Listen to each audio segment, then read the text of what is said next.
नमस्कार दोस्तों, स्वागत है आपका मेरे यूट्यूब चैनल धमाका जीके पर। दोस्तों आज मैं आपको करवाने जा रही हूँ पिनेकल एसएससी सामान्य अध्ययन की बुक के तीसरे एडिशन से अर्थशास्त्र सेक्शन के टॉपिक मनी बैंकिंग और वित्तीय संस्थान से संबंधित दिए गए मोस्ट इंपोर्टेंट प्रश्नों को।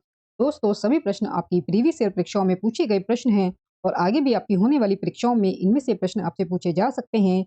इसलिए आप इन प्रश्नों की वीडियो को पूरा जरूर देखें और वीडियो में दी गया कंटेंट पसंद आए तो प्लीज वीडियो को लाइक और शेयर जरूर करें और मेरे यूट्यूब चैनल धमाका जीके को सब्सक्राइब जरूर करें। इससे आगे भी आपको मेरी एग्जाम रिलेटेड वीडियो मिलती रहे। चलिए दोस्तों वीडियो शुरू करते हैं। दोस्तों अभी तक हमने अर्थशास्त्र सेक्शन के कुल 4 टॉपिक में 144 प्रश्नों को कंप्लीट कर लिया है। और दोस्तों ये हमारा अर्थशास्त्र सेक्शन में 5वां टॉपिक है मनी बैंकिंग और वित्तीय संस्थान। और दोस्तों इसमें हमारे प्रश्न शुरू हो रहे हैं 145वें प्रश्न से।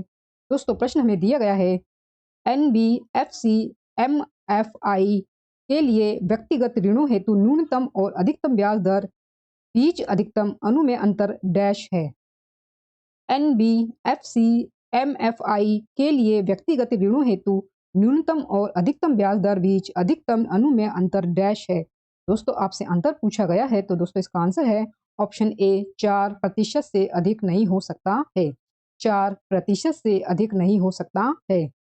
एनबीएफसी एमआईएफआई के लिए व्यक्तिगत ऋण के लिए न्यूनतम और अधिकतम ब्याज दर के बीच अधिकतम अंतर 4% से अधिक नहीं हो सकता है। एनबीएफसी एमएफआई के लिए व्यक्तिगत ऋण के लिए न्यूनतम और अधिकतम ब्याज दर के बीच अधिकतम अंतर 4% से अधिक नहीं हो सकता है।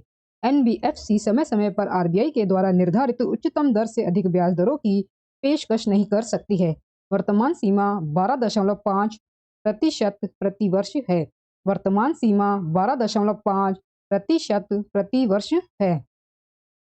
146वां प्रश्न है आगे। डैश वह मुद्रा है जिसे भुगतानकर्ता और प्राप्तकर्ता के बीच विश्वास के कारण विनिमय के माध्यम के रूप में स्वीकार किया जाता है। डैश वह मुद्रा है जिसे भुगतानकर्ता और प्राप्तकर्ता के बीच विश्वास के कारण विनिमय के माध्यम के रूप में स्वीकार किया जाता है। तो दोस्तों आंसर है इसका प्रत्ययी मुद्रा। आंसर दोस्तों इसका प्रत्ययी मुद्रा।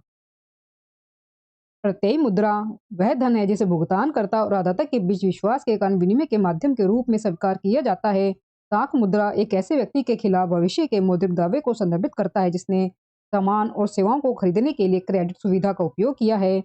वैध मुद्रा एक सरकार के द्वारा जारी मुद्रा है जो सोने जैसी कमोडिटी द्वारा समर्थित नहीं है। पूर्ण मूल्य मुद्रा धन का मूल्य वस्तु के रूप में इसके मूल्य से बहुत अधिक है। नेक्स्ट क्वेश्चन दोस्तों, भारत में विदेशी मुद्रा भंडार जून 2021 में डैश के सीमा चिन्ह यानी कि लैंडमार्क को पार कर गया। भारत में विदेशी मुद्रा भंडार जून 2021 में डैश के सीमा चिन्ह लैंडमार्क को पार कर गया। आंसर दोस्तों इसका डॉलर 600 बिलियन, अमेरिकी डॉलर 600 बिलियन। भारत में विदेशी मुद्रा भंडार जून 2021 में 600 बिलियन अमेरिकी डॉलर के लैंडमार्क को पार कर गया। भारत में विदेशी मुद्रा भंडार जून 2021 में 600 बिलियन अमेरिकी डॉलर के लैंडमार्क को पार कर गया। विदेशी मुद्रा भंडार एक विदेशी मुद्रा में मूल्य वर्ग की संपत्ति है जो किसी देश के केंद्रीय बैंक के पास होती है। अगला प्रश्न है वह दर जिस पर आरबीआई वाणिज्यिक बैंकों को अल्पावधि के लिए उधार देता है डैश कहलाती है। वह दर जिस पर आरबीआई वाणिज्यिक बैंकों को अल्पावधि के लिए उधार देता है डैश कहलाती है। आंसर दोस्तों इसका रेपो दर। रेपो दर जिस दर पर आरबीआई वाणिज्यिक बैंकों को अल्पावधि के लिए उधार देता है उसे रेपो रेट कहा जाता है। जिस दर पर आरबीआई वाणिज्यिक बैंकों को अल्पावधि के लिए उधार देता है उसे रेपो रेट कहा जाता है। रिवर्स रेपो दर वह दर है जिस पर किसी देश का केंद्रीय बैंक, भारत के मामले में भारतीय रिजर्व बैंक, देश के भीतर वाणिज्यिक बैंकों से जो पैसे उधार लेता है। बैंक दर वह ब्याज दर है जो एक वाणिज्यिक बैंक को ऋण देते समय एक केंद्रीय बैंक के द्वारा वसूला जाता है। बैंक दर वह ब्याज दर है जो एक वाणिज्यिक बैंक को ऋण देते समय एक केंद्रीय बैंक के द्वारा वसूला जाता है। बैंक की कुल जमा राशियों के मुकाबले भंडार में रखे जाने के लिए आवश्यक नकदी का प्रतिशत नकद आरक्षित अनुपात कहलाता है। बैंक की कुल जमा राशियों के मुकाबले भंडार में रखे जाने के लिए आवश्यक नकदी का प्रतिशत नकद आरक्षित अनुपात कहलाता है। अगला प्रश्न दोस्तों, भारत में सूक्ष्म वित्त आंदोलन माइक्रो फाइनेंस मूवमेंट औपचारिक रूप से पायलट आधार पर डैश द्वारा डैश में शुरू किया गया था। भारत में सूक्ष्म वित्त आंदोलन माइक्रो फाइनेंस मूवमेंट औपचारिक रूप से पायलट आधार पर डैश द्वारा डैश में शुरू किया गया था? दोस्तों आंसर है इसका ऑप्शन ए राष्ट्रीय कृषि और ग्रामीण विकास बैंक और नाबार्ड 1992। पहले में दोस्तों आएगा नाबार्ड यानी कि राष्ट्रीय कृषि और ग्रामीण विकास बैंक, और दोस्तों दूसरे फिलिंग द ब्लैंक्स में आएगा 1992। भारत में माइक्रो फाइनेंस आंदोलन औपचारिक रूप से 1992 में national bank for agriculture and rural development, जिसे दोस्तों नाबार्ड कहा जाता है, नाबार्ड के द्वारा एक पायलट आधार पर शुरू किया गया था। National bank for agriculture and rural development की स्थापना 12 जुलाई 1982 को संसद के एक अधिनियम के द्वारा की गई थी। National bank for agriculture and rural development NABARD की स्थापना 12 जुलाई 1982 को संसद के एक अधिनियम के द्वारा की गई थी। भारतीय लघु उद्योग विकास बैंक यानी कि सिडबी की स्थापना 2 अप्रैल 1990 को हुई थी। 2 अप्रैल 1990 को हुई थी सिडबी की स्थापना। अगला प्रश्न दोस्तों, कृषि में ऋण का समर्थन करने के लिए बैंक केसीसी जारी करते हैं। केसीसी का पूर्ण रूप क्या है? केसीसी का पूर्ण रूप क्या है दोस्तों? आंसर है इसका किसान क्रेडिट कार्ड। दोस्तों आंसर है इसका किसान क्रेडिट कार्ड। किसान क्रेडिट कार्ड 1998 में प्रारंभ किया गया। हाँ, किसान क्रेडिट कार्ड 1998 में प्रारंभ किया गया और आदर्श योजना आरवी गुप्ता समिति की सिफारिश पर राष्ट्रीय कृषि और ग्रामीण विकास बैंक, वाणिज्यिक बैंकों, आरआरबी लघु वित्त बैंकों और सहकारी समितियों के द्वारा कार्यान्वित किया जाता है। निम्नलिखित में से किसे भारत में सूक्ष्म वित्त संस्थानों के लिए सब नियामक उत्पत्ति के रूप में नामित किया गया है? आंसर है दोस्तों इसका साधन। साधन साधन यानी कि सामुदायिक विकास वित्त संस्थानों का संघ को भारत में माइक्रो फाइनेंस संस्थानों के लिए सब नियामक संगठन के रूप में नामित किया गया है। साधन यानी कि सामुदायिक विकास वित्त संस्थानों का संघ को भारत में माइक्रो फाइनेंस संस्थानों के लिए सब नियामक संगठन के रूप में नामित किया गया है। माइक्रो फाइनेंस इंस्टीट्यूशन एक ऐसा संगठन है जो कम आय वाली आबादी को वित्तीय सेवाएं प्रदान करता है। जो कम आय वाली आबादी को वित्तीय सेवाएं प्रदान करता है माइक्रो फाइनेंस इंस्टीट्यूशन। इन सेवाओं में सूक्ष्म ऋण, सूक्ष्म बचत और सूक्ष्म बीमा शामिल है। इन सेवाओं में सूक्ष्म ऋण, सूक्ष्म बचत और सूक्ष्म बीमा शामिल है। 152 प्रश्न है दोस्तों, जब मुद्रा का वस्तु मूल्य मुद्रा के मौद्रिक मूल्य से कम होता है तो इसे डैश कहा जाता है?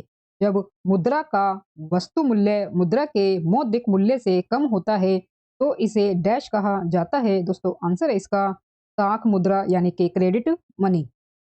क्रेडिट मनी वह पैसा है जिसका आंतरिक मूल्य एक वस्तु के रूप में उसके अंकित मूल्य से बहुत कम है, जैसे कि क्रेडिट कार्ड, डिमांड डिपॉजिट आदि।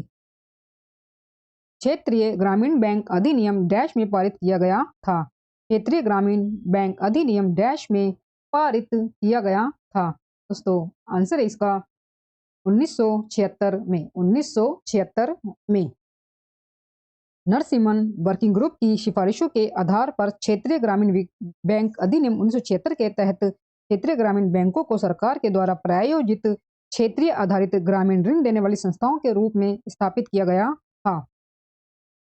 ये वित्तीय संस्थान हैं जो कृषि और अन्य ग्रामीण क्षेत्रों के लिए पर्याप्त ऋण सुनिश्चित करते हैं।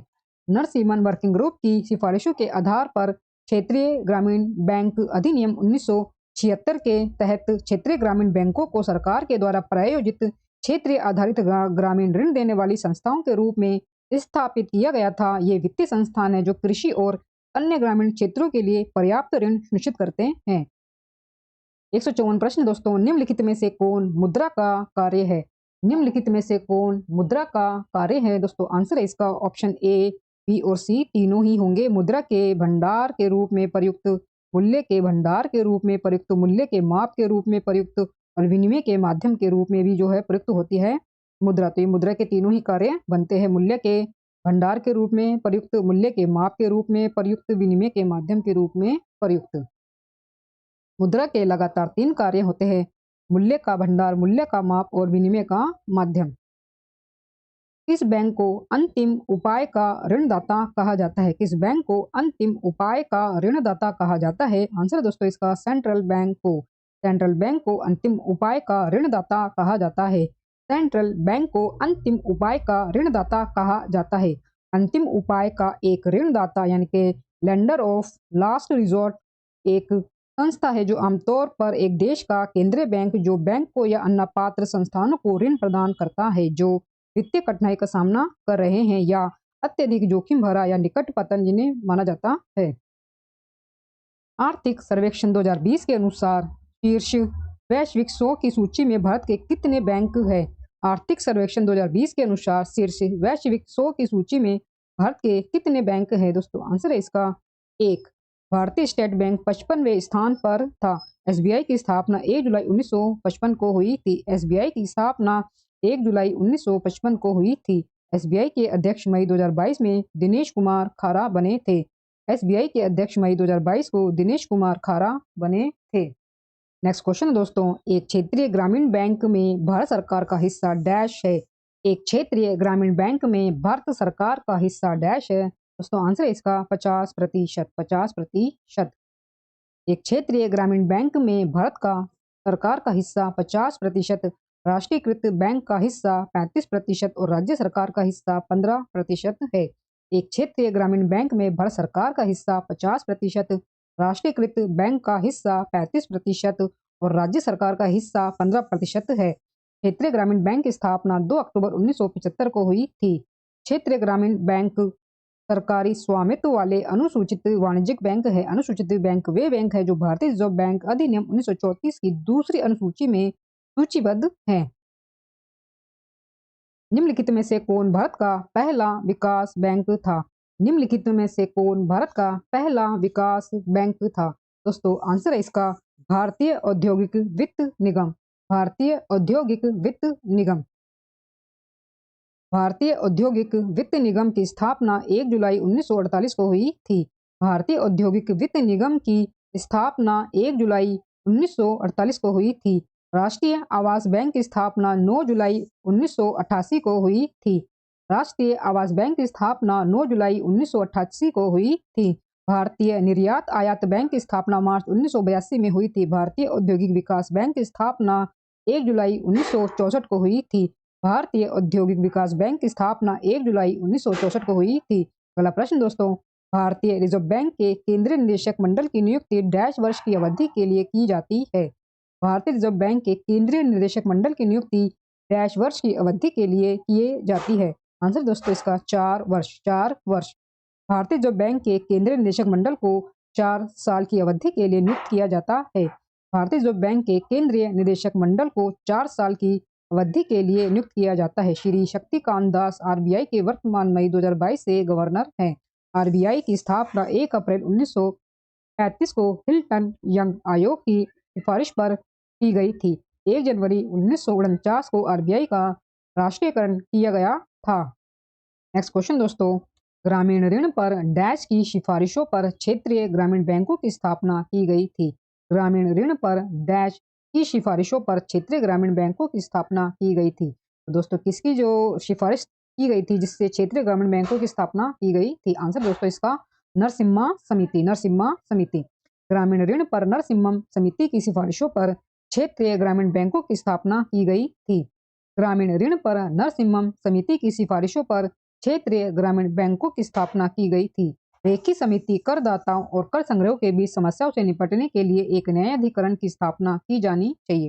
भारत में पीपीपी का मूल्यांकन करने के लिए केल कर समिति भारत में मौजूदा सार्वजनिक निजी भागीदारी यानी कि पीपीपी मॉडल का अध्ययन और मूल्यांकन करने के लिए स्थापित एक समिति थी।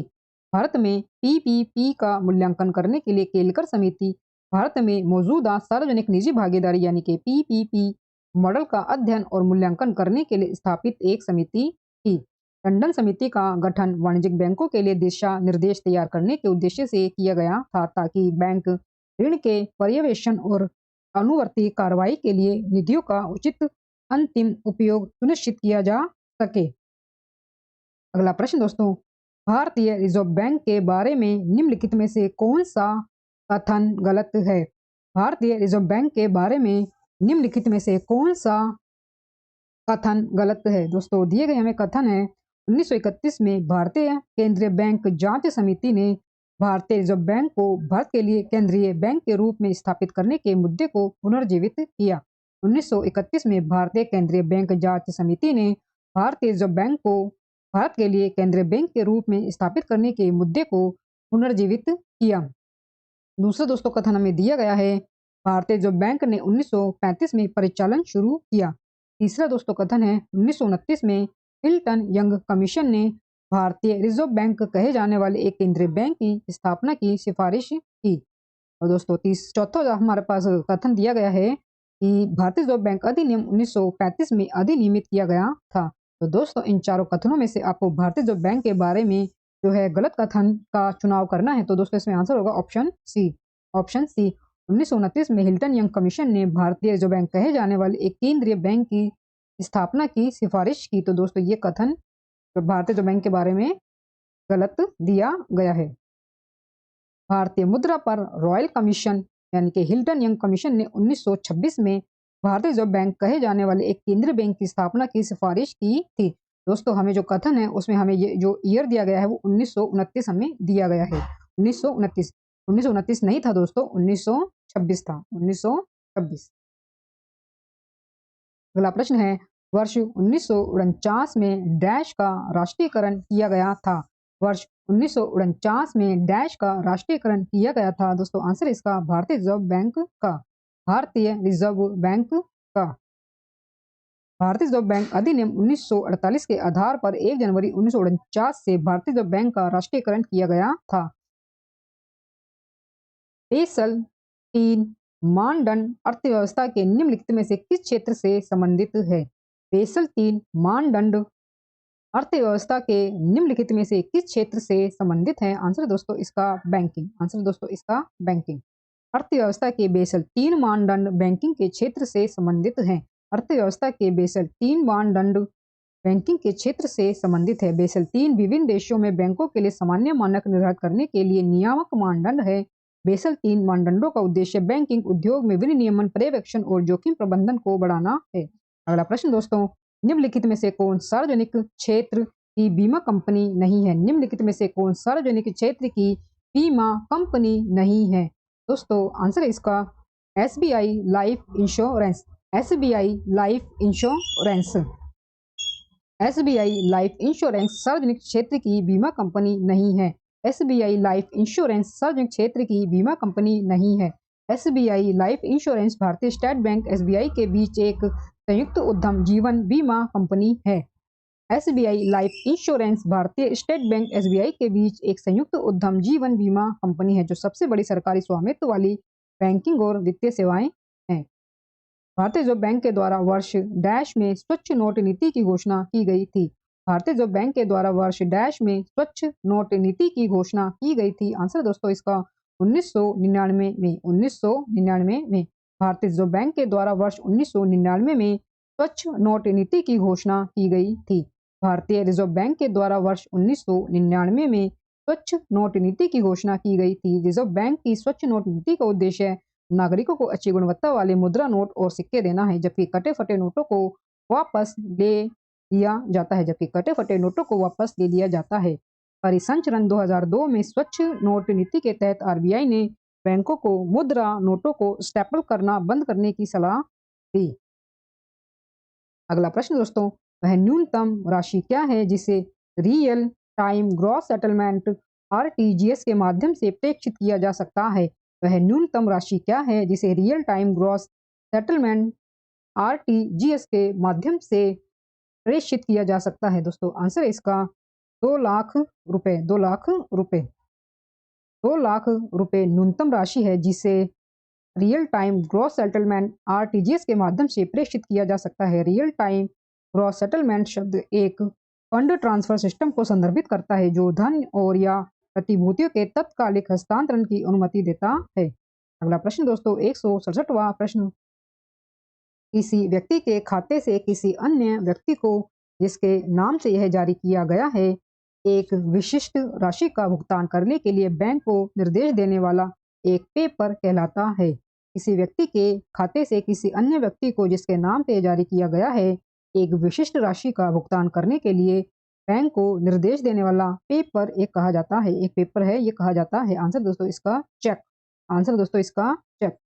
किसी व्यक्ति के खाते में से किसी अन्य व्यक्ति को इसके नाम पर ही जारी किया गया है एक विशिष्ट राशि का भुगतान करने के लिए बैंक को निर्देश देने वाला एक पेपर चेक के रूप में जाना जाता है। अगला प्रश्न दोस्तों, निम्नलिखित में से कौन विकासशील और उभरते बाजार देशों में विश्व बैंक और आईएमएफ द्वारा संयुक्त रूप से किसी देश के वित्तीय क्षेत्र का व्यापक और गहन विश्लेषण है? निम्नलिखित में से कौन विकासशील और उभरते बाजार देशों में विश्व बैंक और आईएमएफ द्वारा संयुक्त रूप से किसी देश के वित्तीय क्षेत्र का व्यापक और गहन विश्लेषण है? आंसर दोस्तों इसका वित्तीय क्षेत्र मूल्यांकन कार्यक्रम। वित्तीय क्षेत्र मूल्यांकन कार्यक्रम। वित्तीय क्षेत्र मूल्यांकन कार्यक्रम किसी देश के वित्तीय क्षेत्र का एक व्यापक और गहन विश्लेषण है। वित्तीय क्षेत्र मूल्यांकन कार्यक्रम किसी देश के वित्तीय क्षेत्र का एक व्यापक और गहन विश्लेषण है जो विकासशील और उभरते बाजार देशों में विश्व बैंक और आईएमएफ द्वारा संयुक्त रूप से किया जाता है। अगला प्रश्न है, भारतीय रिजर्व बैंक की स्थापना किस वर्ष हुई थी? भारतीय रिजर्व बैंक की स्थापना किस वर्ष हुई थी? आंसर दोस्तों इसका 1935 में। भारतीय रिजर्व बैंक की स्थापना 1935 में हुई थी।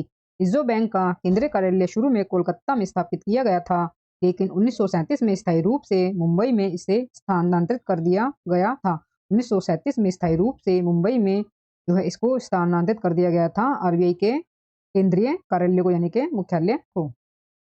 अगला प्रश्न है, भारत में बैंकिंग क्षेत्र के संदर्भ में जी का आरटीजीएस में क्या अर्थ है? भारत में बैंकिंग क्षेत्र के संदर्भ में जी का आरटीजीएस में क्या अर्थ है? दोस्तों आंसर है इसका सकल। आंसर है इसका सकल, जिसे ग्रोस हम कहते हैं।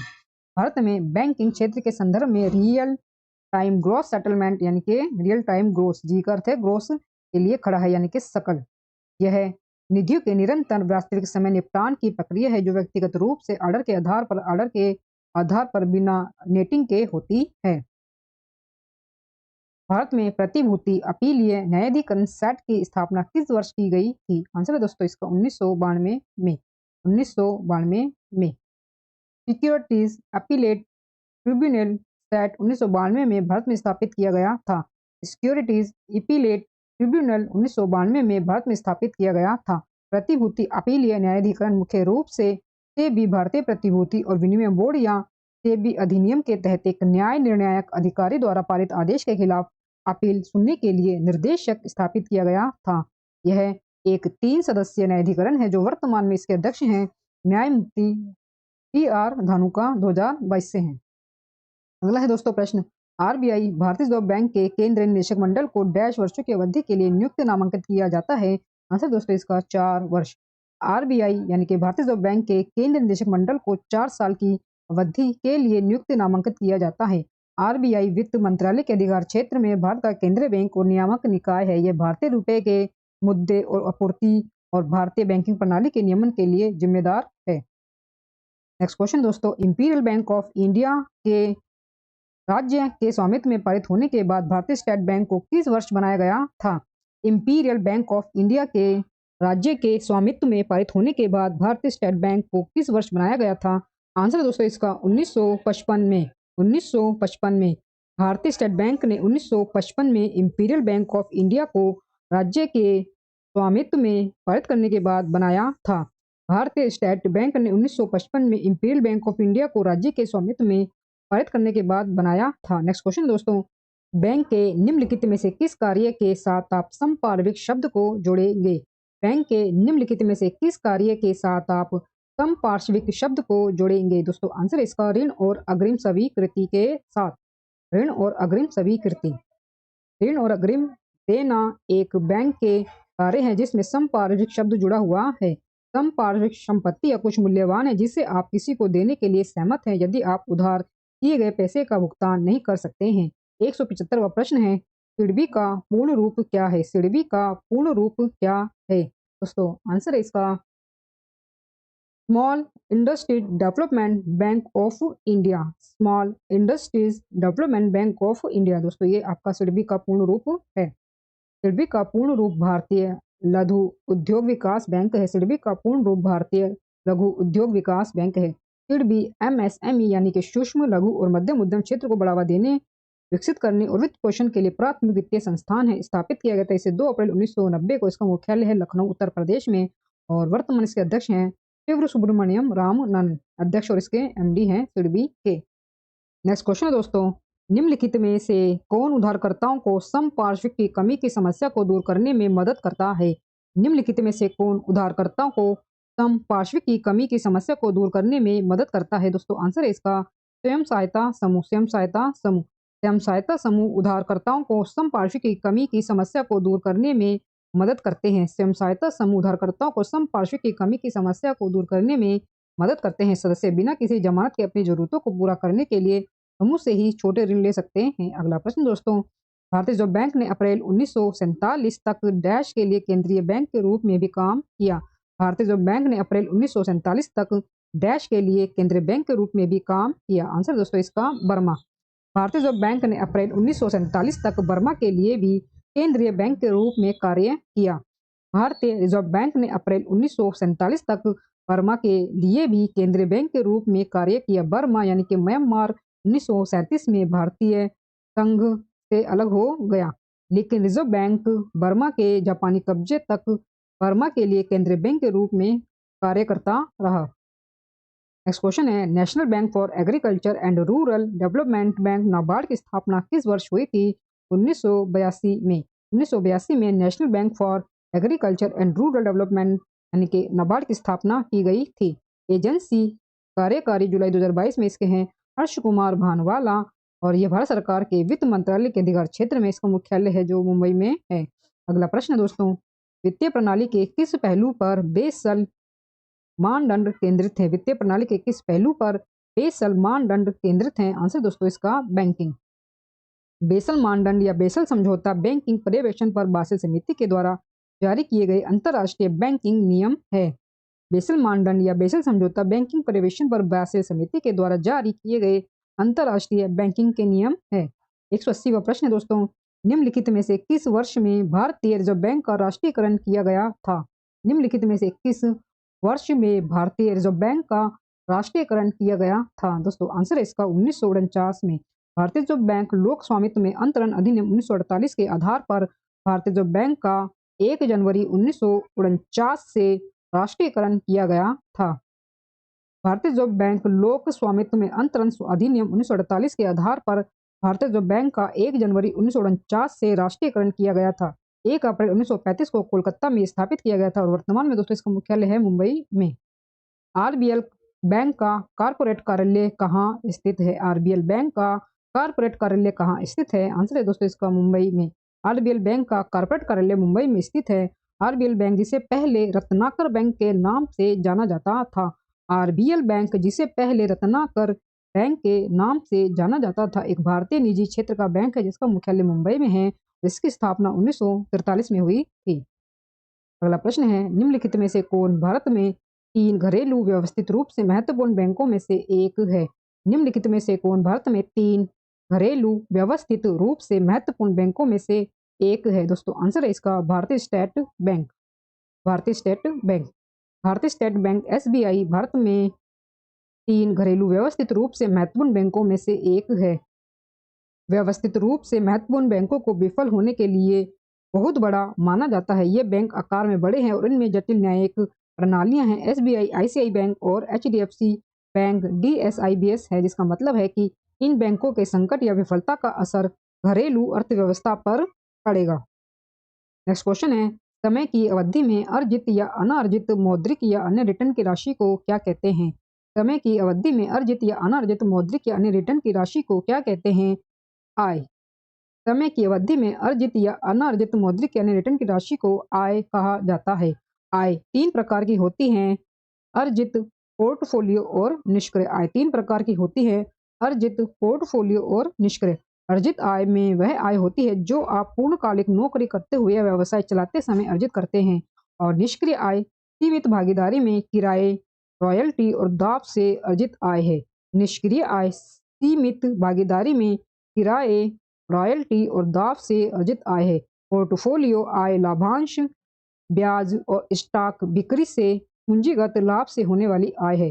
पोर्टफोलियो आय लाभांश, ब्याज और स्टॉक बिक्री से पूंजीगत लाभ से होने वाली आय है। अगला प्रश्न दोस्तों, 184वां प्रश्न, डैश एक अक्षरांकीय कोड है जो विशिष्ट रूप से एनईएफटी निफ्ट प्रणाली में भाग लेने वाली बैंक शाखा की पहचान करता है। डैश एक अक्षरांकीय कोड है जो विशिष्ट रूप से निफ्ट यानी कि एनईएफटी प्रणाली में भाग लेने वाली बैंक शाखा की पहचान करता है? दोस्तों आंसर इसका आईएफएससी एक अल्फा न्यूमेरिकल कोड है जो विशिष्ट रूप से नेफ्ट यानी कि एनईएफटी सिस्टम में भाग लेने वाली बैंक शाखा की पहचान करता है। आईएफसी एक अल्फा न्यूमेरिकल कोड है जो विशिष्ट रूप से नेफ्ट यानी कि एनईएफटी सिस्टम में भाग लेने वाली बैंक शाखा की पहचान करता है। भारतीय वित्तीय प्रणाली कोड आईएफएससी 11 अंकों की एक अद्वितीय संख्या है।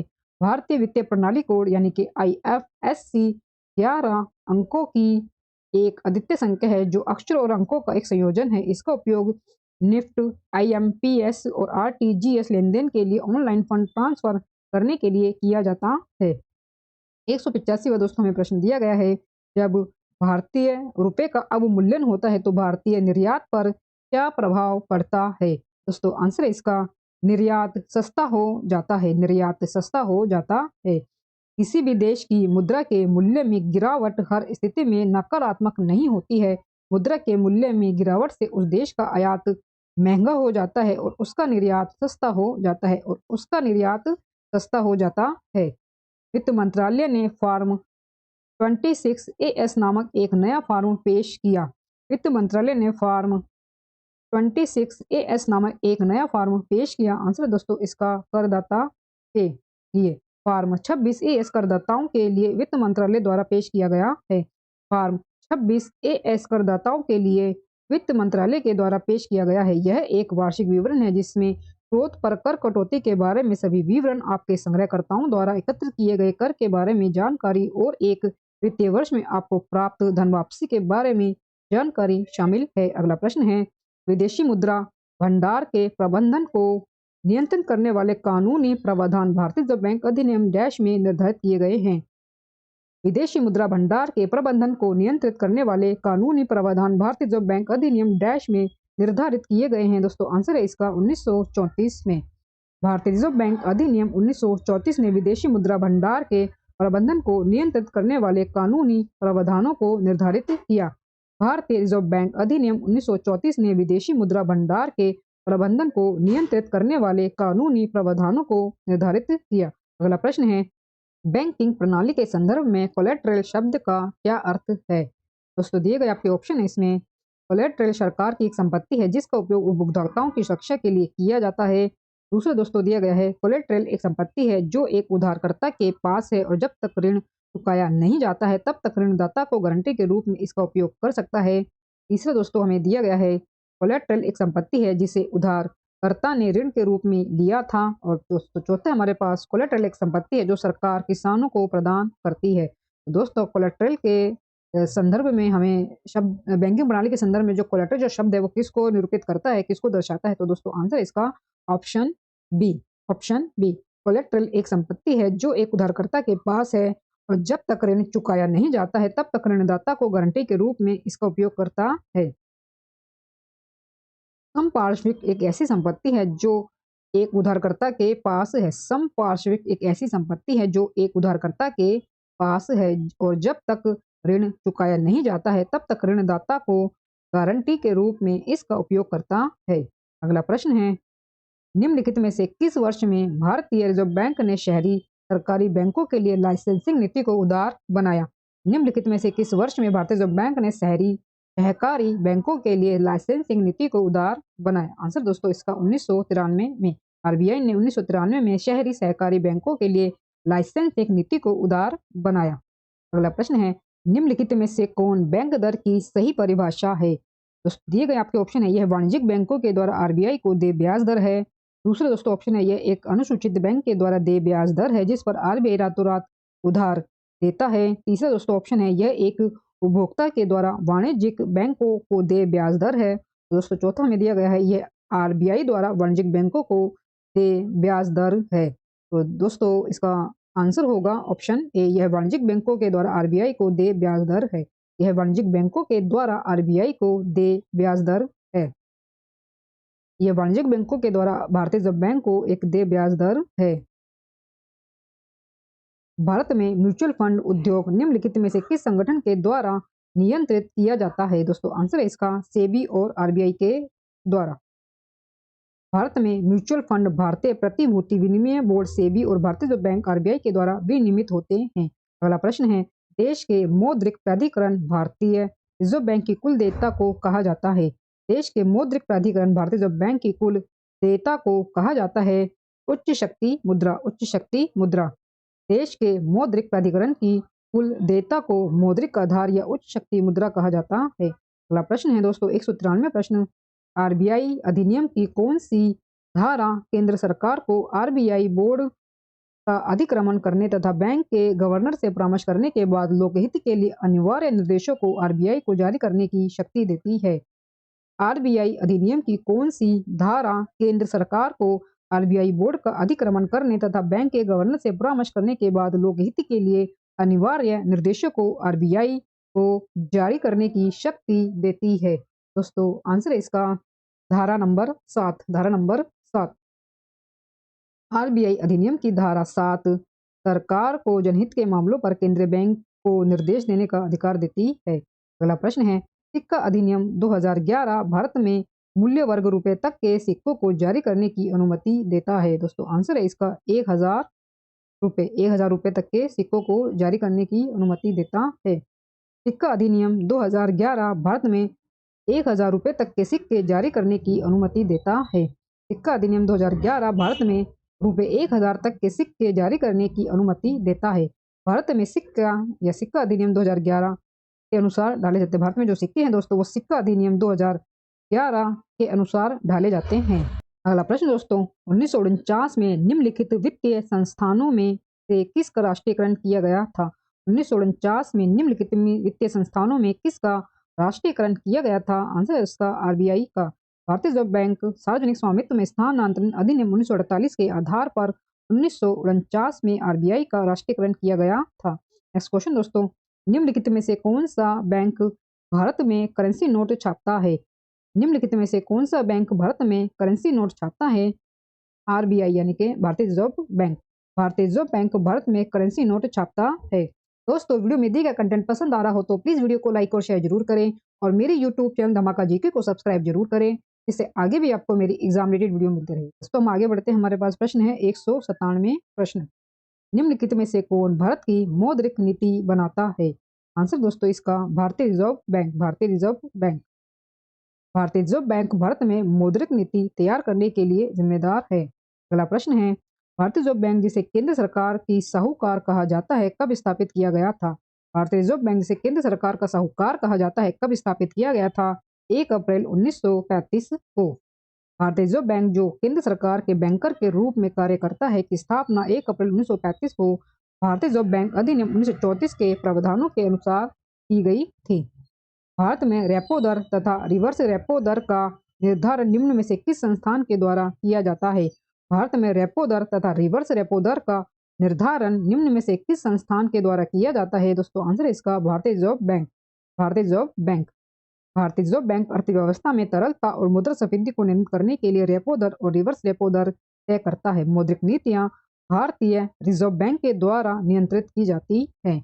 अगला प्रश्न दोस्तों 200 प्रश्न हमें दिया गया है, निम्न में से कौन एक राष्ट्रीयकृत बैंक नहीं है? राष्ट्रीयकृत बैंक नहीं है। आंसर दोस्तों इसका भारतीय स्टेट बैंक। भारतीय स्टेट बैंक एसबीआई पहले से ही सरकार के नियंत्रण में था 60% शेयर के साथ। 60% शेयर के साथ और इसलिए इसका राष्ट्रीयकरण करने की कोई आवश्यकता नहीं थी। यह एक सार्वजनिक क्षेत्र का बैंक है।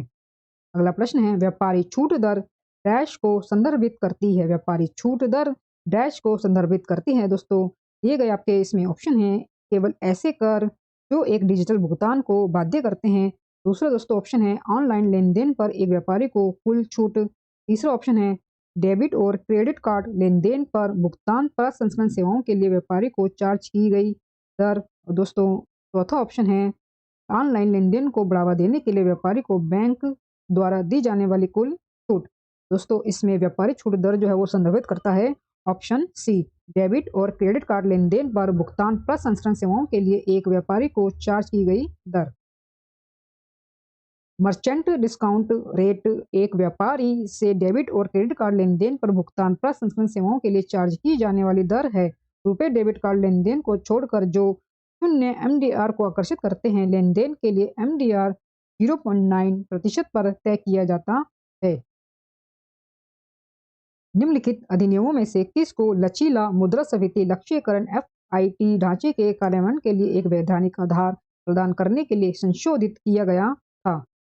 निम्नलिखित अधिनियमों में से किसको लचीला मुद्रास्फीति लक्ष्यीकरण FIT ढांचे को कार्यान्वयन के लिए एक वैधानिक आधार प्रदान करने के लिए संशोधित किया गया था? दोस्तों आंसर है इसका भारतीय रिजर्व बैंक RBI अधिनियम, भारतीय रिजर्व बैंक RBI अधिनियम 1934। मई 2016 में लचीला मुद्रास्फीति लक्ष्यीकरण एजेंडा के निष्पादन के लिए कानूनी आधार प्रदान करने के लिए भारतीय रिजर्व बैंक अधिनियम 1934 में संशोधन किया गया था। मई 2016 में लचीला मुद्रास्फीति लक्ष्यीकरण एजेंडा के निष्पादन के लिए कानूनी आधार प्रदान करने के लिए भारतीय रिजर्व बैंक अधिनियम 1934 में संशोधन किया गया था। संपादित RBI अधिनियम में हर 5 साल में एक बार रिजर्व बैंक के साथ चर्चा करने के बाद भारत सरकार के द्वारा मुद्रास्फीति लक्ष्य का भी प्रावधान है। अगला प्रश्न दोस्तों 203 प्रश्न, निम्न में से किस निकाय का संबंध मुख्य रूप से अंतरराष्ट्रीय वित्तीय प्रणाली की अखंडता को बनाए रखने से है? आंसर दोस्तों इसका FATF, financial action task force FATF मुख्य रूप से अंतरराष्ट्रीय वित्तीय प्रणाली की अखंडता को बनाए रखने से संबंधित है। FATF ग्लोबल मनी लॉन्ड्रिंग और टेररिस्ट फाइनेंसिंग वॉचडॉग है। NPCI का पूर्ण रूप क्या है? NPCI का पूर्ण रूप क्या है, जो भारत में सभी खुदरा भुगतान प्रणालियों के लिए एक छाता संगठन है? दोस्तों आंसर है इसका भारत का राष्ट्रीय भुगतान निगम, भारत का राष्ट्रीय भुगतान निगम। भारतीय राष्ट्रीय भुगतान निगम भारत में खुदरा भुगतान और निपटान प्रणाली के संचालन के लिए एक छत्र संगठन है। भारतीय राष्ट्रीय भुगतान निगम भारत में खुदरा भुगतान और निपटान प्रणाली के संचालन के लिए एक छत्र संगठन है। अगला प्रश्न है, न्यूनतम राशि क्या है जिसे real time gross settlement RTGS के माध्यम से प्रेषित किया जा सकता है? आंसर इसका 2 लाख रुपए। RTGS प्रणाली मुख्य रूप से बड़े मूल्य के लेन देन के लिए है। RTGS प्रणाली मुख्य रूप से बड़े मूल्य के लेन देन के लिए RTGS के माध्यम से प्रेषित की जाने वाली न्यूनतम राशि 2 लाख रुपए है। अगला प्रश्न है, निम्नलिखित में से कौन सा संस्थान भारत में पूंजी व्यापार को विनियमित नहीं करता है? निम्नलिखित में से कौन सा संस्थान भारत में पूंजी बाजार को विनियमित नहीं करता है? दोस्तों आंसर है इसका IRDA, आंसर इसका IRDA। भारतीय प्रतिभूति और विनिमय बोर्ड से भी वित्त मंत्रालय और भारतीय रिजर्व बैंक भारतीय पूंजी बाजारों को नियंत्रित करने वाले 3 नियामक प्राधिकरण है। भारतीय रिजर्व बैंक की स्थापना किस वर्ष की गई थी? आंसर दोस्तों इसका 1935 में।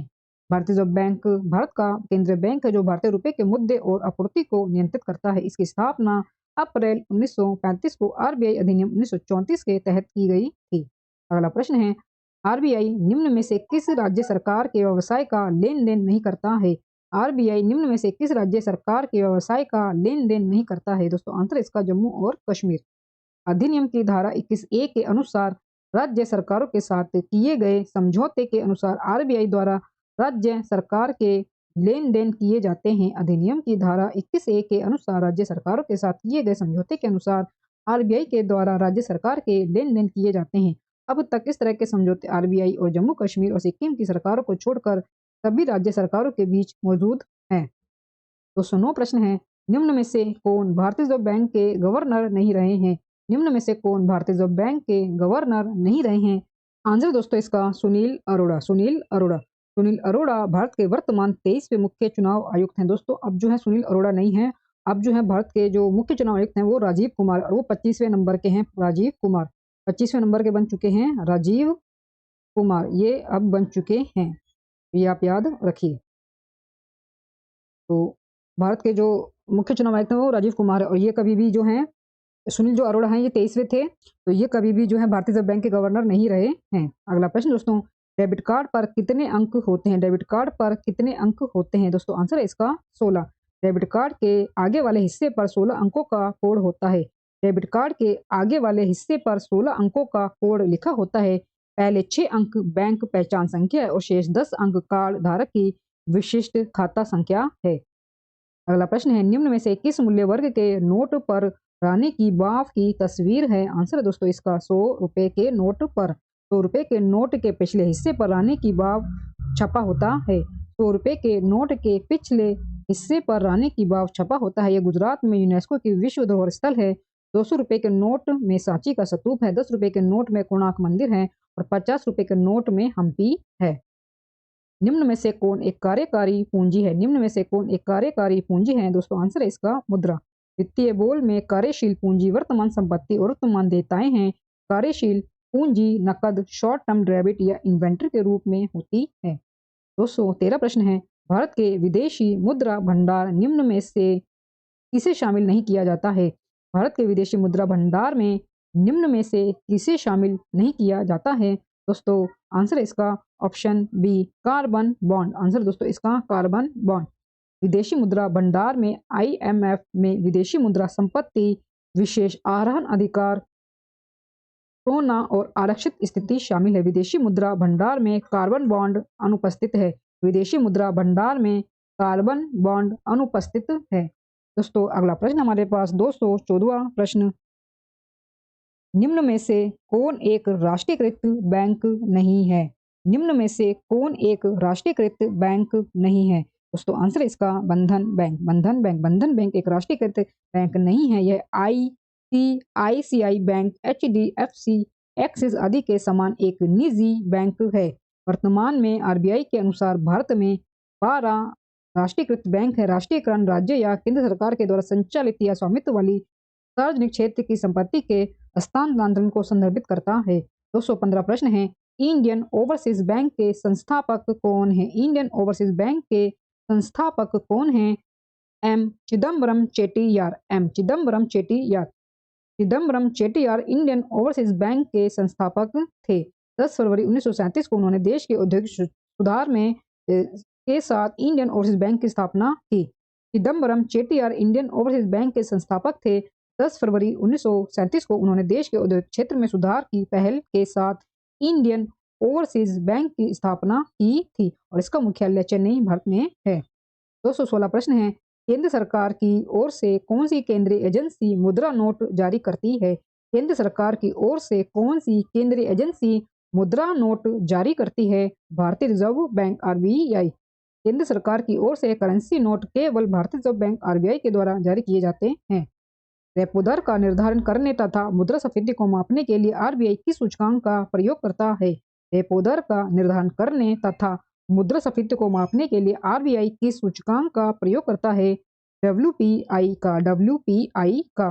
भारतीय रिजर्व बैंक, आरबीआई ने मुख्य रूप से मौद्रिक लक्ष्य ढांचे के साथ साथ कई संकेतक दृष्टिकोण के तहत मौद्रिक नीति तैयार करने के लिए डब्ल्यूपीआई मुद्रास्फीति का उपयोग किया। हालांकि अन्य सूचकांकों के द्वारा मापी गई मुद्रास्फीति की निगरानी, विश्लेषण भी किया गया था। अगला प्रश्न है, भारत सरकार के बैंकर के रूप में कौन कार्य करता है? भारतीय रिजर्व बैंक। भारतीय रिजर्व बैंक को बैंकर्स के बैंक के रूप में जाना जाता है। भारतीय रिजर्व बैंक को बैंकर्स बैंक के रूप में जाना जाता है। यह वह बैंक है जिसे सरकार घाटे के समय उधार लेती है। यह वह बैंक है जिससे सरकार घाटे के समय उधार लेती है। पूरे भारत में मौद्रिक नीतियों और मुद्रण को बनाए रखने की जिम्मेदारी भी आरबीआई की है। 219वां प्रश्न है, भारत की केंद्र सरकार में सार्वजनिक वित्तीय प्रबंधन प्रणाली की देखरेख करने के लिए कौन सा विभाग नोडल विभाग है? भारत की केंद्र सरकार में सार्वजनिक वित्तीय प्रबंधन प्रणाली की देखरेख करने के लिए कौन सा विभाग नोडल विभाग है? दोस्तों आंसर है इसका व्यय विभाग। व्यय विभाग केंद्र सरकार में सार्वजनिक वित्तीय प्रबंधन प्रणाली और राज्य के वित्त से जुड़े मामलों की देखरेख के लिए नोडल विभाग है। अगला प्रश्न दोस्तों 220 प्रश्न, भारत की पुरानी मुद्रा प्रणाली में एक आना 1 रुपए का कौन सा हिस्सा होता था? भारत की पुरानी मुद्रा प्रणाली में एक आना 1 रुपए का कौन सा हिस्सा होता था? दोस्तों आंसर है रुपए का 16वां हिस्सा। रुपए का 16वां हिस्सा। एक आना एक मुद्रा इकाई थी। इसका इस्तेमाल पहले ब्रिटिश भारत में किया जाता था, जो 1 रुपए के 1/16 भाग के बराबर होता था। इसे 4 पुराने पैसे या 12 पाई में विभाजित किया गया था। इस प्रकार 1 रुपए में 192 पाई थे। इस प्रकार 1 रुपए में 192 पाई थे। भारत में निम्नलिखित में से कौन सा एक राष्ट्रीयकृत बैंक है? आंसर दोस्तों इसका भारतीय स्टेट बैंक। भारतीय state bank. Central bank of India, RBI ने अपनी आधिकारिक वेबसाइट में निम्नलिखित 19 बैंकों को राष्ट्रीयकृत बैंक के रूप में सूचीबद्ध किया है। दोस्तों अब कुल मिला के 12 हो चुके हैं राष्ट्रीयकृत बैंक। ये आप याद रख लिए 12 हो चुके हैं। भारत में प्रमुख राष्ट्रीयकृत बैंक भारतीय state bank, Punjab national bank, bank of Baroda, Canara bank, union bank of India आदि हैं।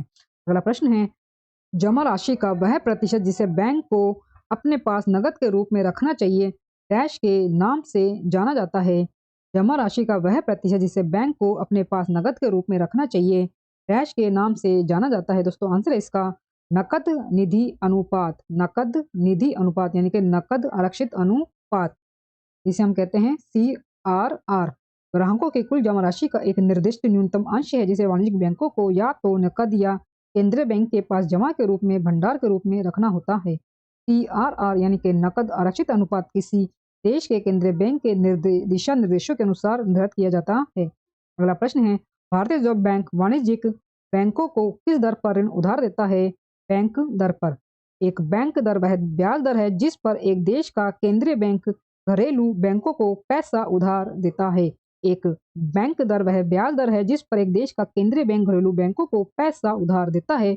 अक्सर बहुत ही अल्पकालिक ऋण के रूप में बैंक दर का प्रबंधन एक ऐसी विधि है जिसके द्वारा केंद्रीय बैंक आर्थिक गतिविधियों को प्रभावित करते हैं।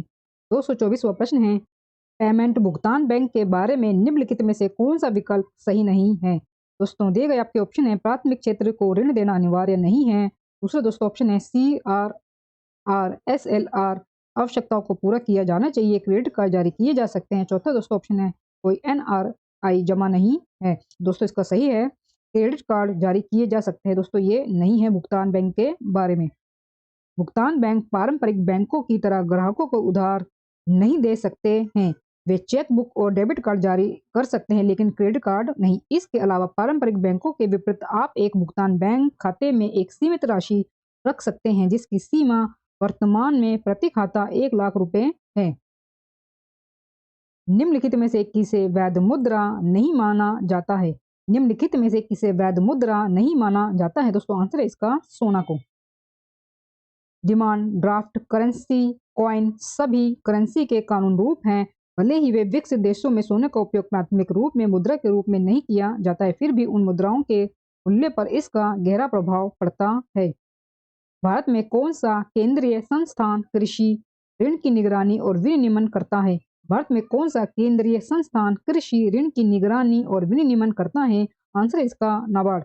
नाबार्ड एक विकास बैंक है जो ग्रामीण क्षेत्रों में कृषि, लघु उद्योग, कुटीर और ग्राम उद्योग, हस्तशिल्प और अन्य ग्रामीण शिल्प और अन्य संबंध आर्थिक गतिविधियों के प्रचार और विकास के लिए ऋण और अन्य सुविधाएं प्रदान करने और विनियमित करने के लिए अधिकृत है।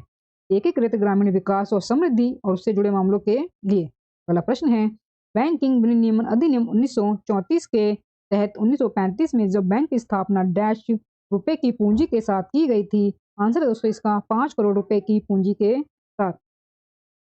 भारतीय रिजर्व बैंक की स्थापना 1 अप्रैल 1935 को भारतीय रिजर्व बैंक अधिनियम 1934 के द्वारा हिल्टन यंग कमीशन की सिफारिश पर 5 करोड़ रुपए की शेयर पूंजी के साथ की गई थी।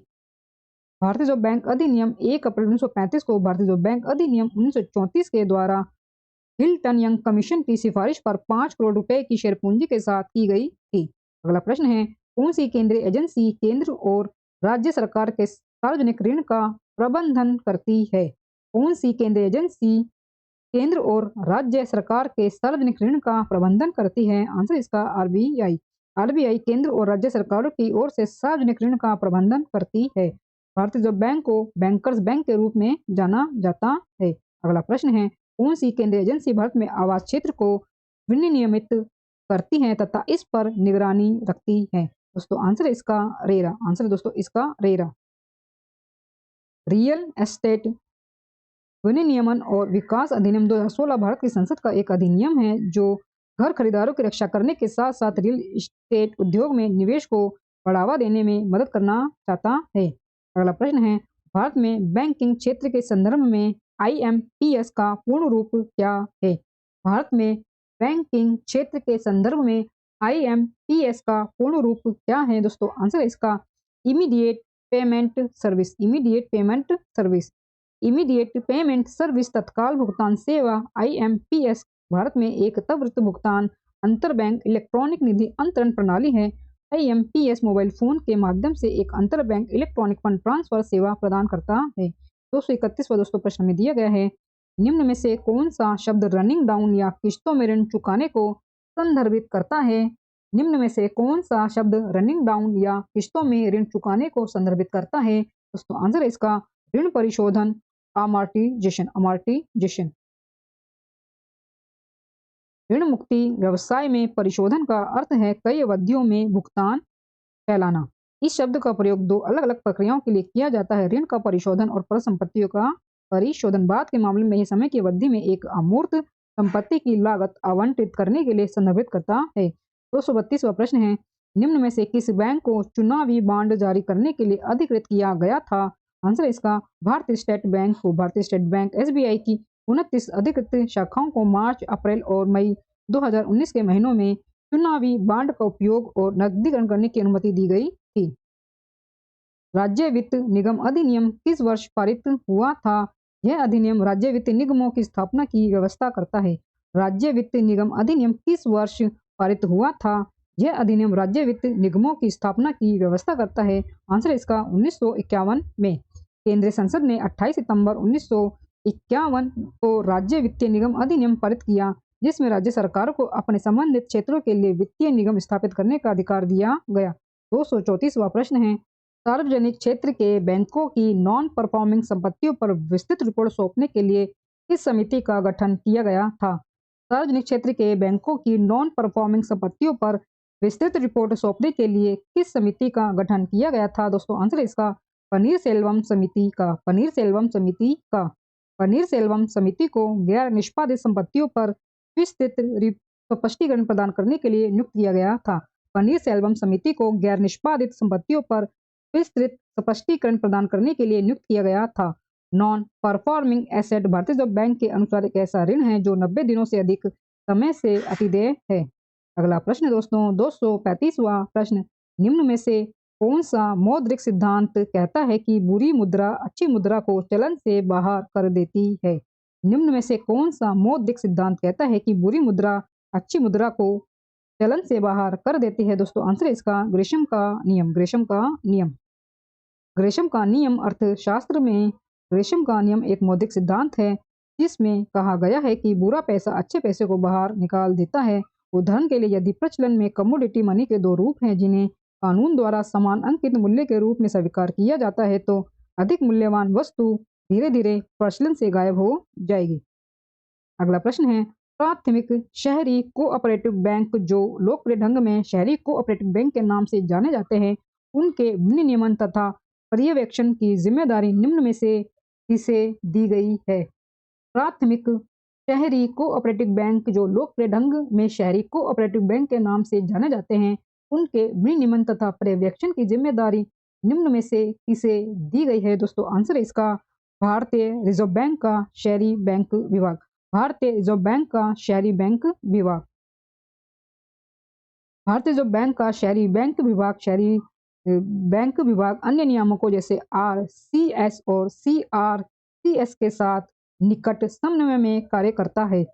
भारतीय रिजर्व बैंक का शहरी बैंक विभाग अन्य नियामकों जैसे आरसीएस और सीआरसीएस के साथ निकट समन्वय में कार्य करता है।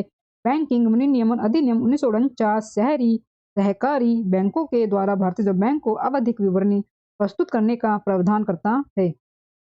237वां प्रश्न है, भारत में बैंकिंग प्रणाली के संदर्भ में आईएफएससी का पूर्ण रूप क्या है? दोस्तों आंसर इसका Indian financial system code. Indian financial system code. भारतीय वित्तीय प्रणाली code IFSC Indian financial system code एक 11 अंकीय अक्षरांकीय कोड है जो विभिन्न बैंक शाखाओं की पहचान करने में मदद करता है जो निफ्ट यानी कि NEFT national electronic fund transfer, IMPS यानी कि तत्काल भुगतान सेवा या आरटीजीएस यानी कि रियल टाइम ग्रोस सेटलमेंट के माध्यम से ऑनलाइन फंड ट्रांसफर करती है। आईएफएससी कोड में से 4 अक्षर होते हैं जो बैंक के नाम को दर्शाते हैं और अन्य 7 अंक होते हैं। भारत में बैंकिंग प्रणाली के संदर्भ में निफ्ट का यानी कि एनईएफटी का पूर्ण रूप इनमें से क्या है? भारत में बैंकिंग प्रणाली के संदर्भ में एनईएफटी का पूर्ण रूप इनमें से क्या है? दोस्तों आंसर है इसका national electronic fund transfer. National electronic fund transfer. National electronic fund transfer एक इलेक्ट्रॉनिक फंड ट्रांसफर सिस्टम है जिसे भारतीय रिजर्व बैंक के द्वारा बनाए रखा जाता है। नवंबर 2005 में ये शुरू किया गया। बैंकिंग प्रौद्योगिकी में विकास और अनुसंधान संस्थान के द्वारा सेटअप की स्थापना और रखरखाव किया गया था। अगला प्रश्न है 239वां प्रश्न, भारत में बैंकिंग प्रणाली के संदर्भ में आरटीजीएस का पूर्ण रूप क्या है? दोस्तों आंसर है इसका real time gross settlement. Real time gross settlement शब्द एक फंड ट्रांसफर सिस्टम को संदर्भित करता है जो धन और या प्रतिभूतियों के तत्कालिक हस्तांतरण की अनुमति देता है। 240वां प्रश्न है बैंकिंग विनियमन अधिनियम भारत में डैश में पारित किया गया था? 1949 में। 1949 में बैंकिंग विनियमन अधिनियम 1949 में भारत में एक कानून है जो भारत में सभी बैंकिंग फर्मों को नियंत्रित करता है। बैंकिंग कंपनी अधिनियम 1949 के रूप में पारित है 16 मार्च 1949 से लागू हुआ और 1 मार्च 1966 से बैंकिंग विनियमन अधिनियम 1949 में बदल गया। बैंकों द्वारा उनके सबसे बड़े, सबसे सुरक्षित तथा सर्वाधिक विश्वसनीय ग्राहकों से अल्पकालिक ऋणों पर दिया जाने वाला ब्याज दर डैश कहलाता है।